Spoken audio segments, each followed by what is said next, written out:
پاکستان تحریک انصاف کے پس پردہ معاملات وہ اس وقت چل رہے ہیں، بلکہ ندیم افضل چند انہوں نے تو یہاں تک پیش گوئی کر دی ہے کہ عمران خان اس سال رہا ہو جائیں گے۔ تو اب کیا واقعی ایسی کوئی بات چل رہی ہے؟ تو اس سوال کی جانب آنے سے پہلے ذرا ان وجوہات اور علامات کا ذکر کرنا ضروری ہے نا جن کی بنیاد پر یہ چہمگوئیاں ہو رہی ہیں۔ آپ کو یاد ہوگا کہ ابھی یہ 2 دن پہلے میں نے علیمہ خان کی اڈیالہ جیل کے باہر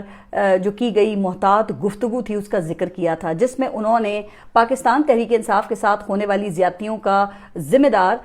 وہ نون لیگ کو قرار دیا تھا، اور ان کی طرف سے یہ کہا گیا تھا کہ ان کی وجہ سے فوج ہمارے سامنے بدنام ہوتی ہے۔ اچھا، اسی طرح پھر انہوں نے جو وزیر اعلیٰ خیبر پختونخوا ہیں سہیل آفریدی، ان پر بھی اعتماد کا اظہار کیا تھا، جو کہ آپ نے دیکھا کہ کئی ماہ کے بعد اڈیالہ جیل کے باہر پہنچے تھے، جس کا شکوہ کرنے کے بجائے علیمہ خان نے ان کے محتاط رویے کی تعریف کی تھی۔ اچھا، اس سے کچھ دن پہلے پھر مراد سعید کا ایک انٹرویو سامنے آیا جس میں مراد سعید نے موجودہ رجیم کے لیے، آپ دیکھیں، وہ ٹون استعمال نہیں کی جس کے لیے وہ بڑے مشہور ہیں۔ اب انٹرسٹنگ بات یہ ہے کہ لہجے کی اس تبدیلی کو پاکستان تحریک انصاف کے بھی کئی سپورٹرز نے بڑی باریک بینی سے محسوس کیا ہے، جس پر کچھ حلقوں کی جانب سے یہ تاثر دیا گیا ہے کہ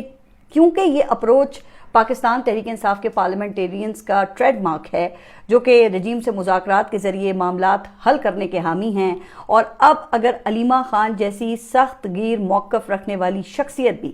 وہ اس موقف کی قائل ہو گئی ہیں تو پھر لازماً کچھ نہ کچھ پس پردہ چل رہا ہے۔ اچھا، اس کے بعد گزشتہ روز علیمہ خان کی جانب سے اسلام آباد ہائی کورٹ میں ایک پٹیشن بھی دائر کی گئی جس میں براہ راست عمران خان کی قید تنہائی کو چیلنج کیا گیا اور کہا گیا کہ ایسا کرنا جیل رولز، آئین اور بین الاقوامی کنونشنز کی خلاف ورزی ہے، جن کی روح سے کسی بھی قیدی کو 14 دن سے زیادہ تنہائی میں نہیں رکھا جا سکتا، لہٰذا اس بنیاد پر قید تنہائی کو غیر قانونی قرار دینے کی استدعا کی گئی، جس پر پھر کچھ حلقوں نے یہ کہنا شروع کر دیا کہ ہو نہ ہو یہ انڈرسٹینڈنگ کے نتیجے میں ہوا ہے، اور اسی سلسلے کی یہ کڑی ہے جس کے تحت 2 دن پہلے علیمہ خان نے اپنی پریس ٹاک میں اسٹیبلشمنٹ کے حوالے سے بڑا تحمل کا مظاہرہ کیا تھا۔ اب کیا واقعی ایسا ہے؟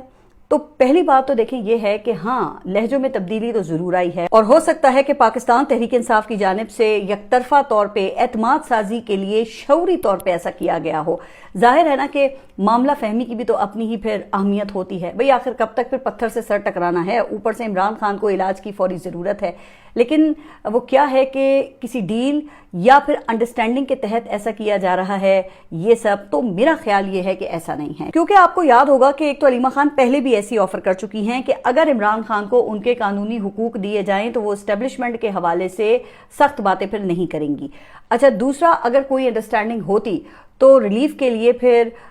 کیا خیال ہے کہ نئی پٹیشن دائر کرنے کی کیا ضرورت تھی؟ اب اسلام آباد ہائی کورٹ کے سامنے پہلے سے عمران خان اور بشرا بی بی کی وہ کئی پٹیشنز زیر سماعت ہیں جن میں ہاسپٹل منتقلی اور ملاقاتوں کی بحالی سے لے کر سزا معطلی تک وہ ہر قسم کی درخواستیں موجود ہیں، جن پر ہائی کورٹ کا رویہ وہ ہمارے سامنے ہی ہے، لہٰذا اگر رجیم نے کوئی ریلیف دینا ہوتا تو پہلے سے موجود جو درخواستیں ہیں پھر انہی پہ دے دیتے نا۔ اچھا، اس حوالے سے گزشتہ روز رجیم کی جانب سے ایک مذاق خیز دلیل سامنے آئی ہے، جب بشرا بی بی سے ملاقات کی درخواست پر ایڈوکیٹ جنرل نے یہ کہا کہ ریلیف دینے سے، یعنی کہ بشرا بی بی سے ملاقات کی اجازت دینے کے بعد ان کی بہن ملاقات کا احوال ٹویٹ کرتی ہیں، جس سے ملک میں خوف و ہراس پھیلتا ہے، اور ملک چونکہ نازک دور سے گزر رہا ہے لہٰذا اس کا متحمل نہیں ہو سکتا۔ تو اب آپ ذرا اندازہ کریں کہ ایک ملاقات اور ایک ٹویٹ سے ایٹمی ملک کی سلامتی وہ خطرے میں پڑ جاتی ہے۔ تو جناب، یہ حال ہے ان کا جن سے انڈرسٹینڈنگ کی باتیں کی جا رہی ہیں۔